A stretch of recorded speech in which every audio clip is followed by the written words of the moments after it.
Assalamualaikum warahmatullahi wabarakatuh. Hai teman-teman, perkenalkan nama saya Nadia Alimatusania. Saya dari Universitas Trunojoyo Madura, Prodi Sosiologi Angkatan 24, kelas 3D. Di video kali ini saya akan menjelaskan materi yang sudah saya pelajari pada mata kuliah Tipologi Sosial. Yang pertama ada hukum 3 tahapan Auguste Comte.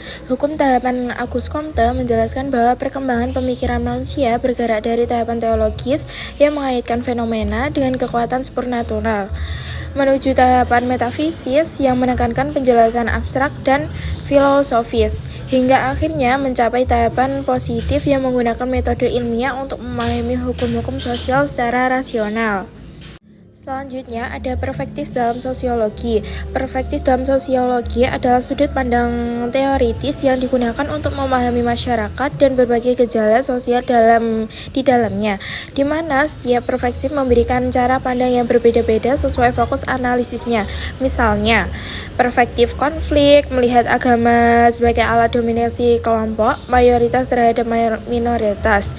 Perspektif fungsionalis menekankan bahwa agama berfungsi menjaga keteraturan sosial dan memperkuat solidaritas. Sementara perspektif interkulturalisme simbolik lebih menyoroti bagaimana simbol-simbol keagamaan dipahami dan dimaknai dalam interaksi sehari-hari. Berikutnya ada paradigma dalam sosiologi.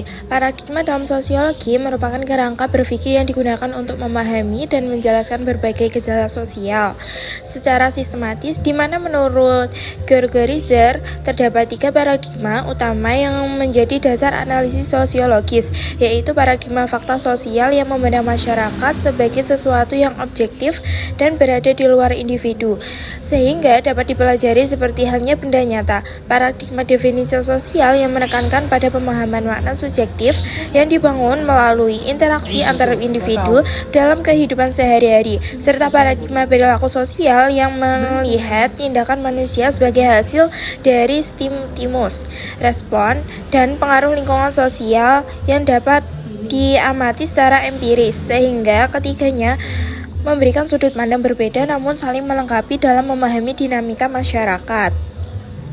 Auguste Comte dikenal sebagai bapak sosiologi yang memperkenalkan istilah sosiologi dan mengembangkan teori hukum. 3 tahap yang menjelaskan perkembangan pemikiran manusia yaitu tahap teologis, ketika fenomena dijelaskan melalui kekuatan supernatural, tahap metafisis yang menekankan penjelasan abstrak dan filosofis, serta tahapan positif yang menggunakan metode ilmiah untuk memahami hukum-hukum sosial secara rasional. Sehingga melalui pemikirannya ini Comte menegaskan bahwa masyarakat dapat dipelajari secara ilmiah dan sistematis, layaknya ilmu pengetahuan alam.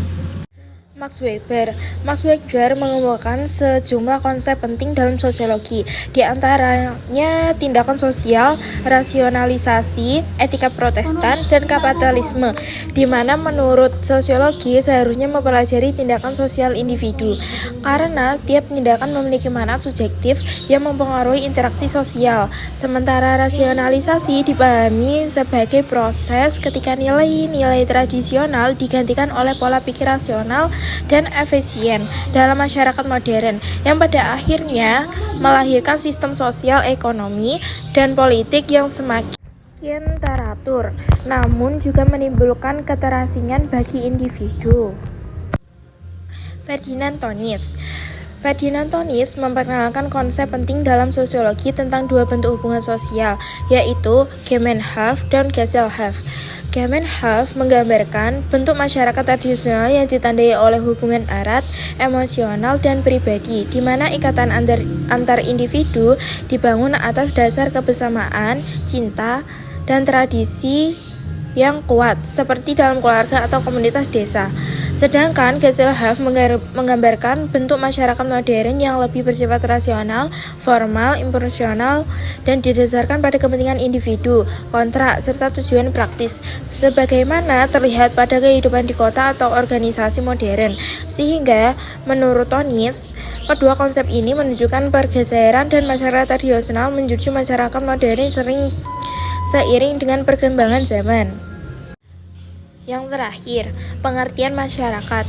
Masyarakat adalah sekelompok manusia yang bersama dalam suatu wilayah yang membentuk sistem nilai, norma, serta aturan untuk memenuhi kebutuhan hidupnya, di mana dalam perkembangan dikenal masyarakat tradisional yang ditandai dengan kehidupan sederhana, ikatan sosial kuat, dan masih berpegang pada adat istiadat masyarakat. Madya sebagai bentuk transisi yang mulai mengenal perubahan pola pikir dan teknologi, namun tetap mempertahankan sebagai tradisi, serta masyarakat modern yang dicicirkan oleh kehidupan rasional, individualis, dinamis, dan sangat dipengaruhi oleh perkembangan ilmu pengetahuan serta teknologi.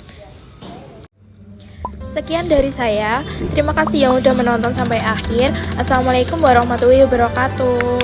Bye.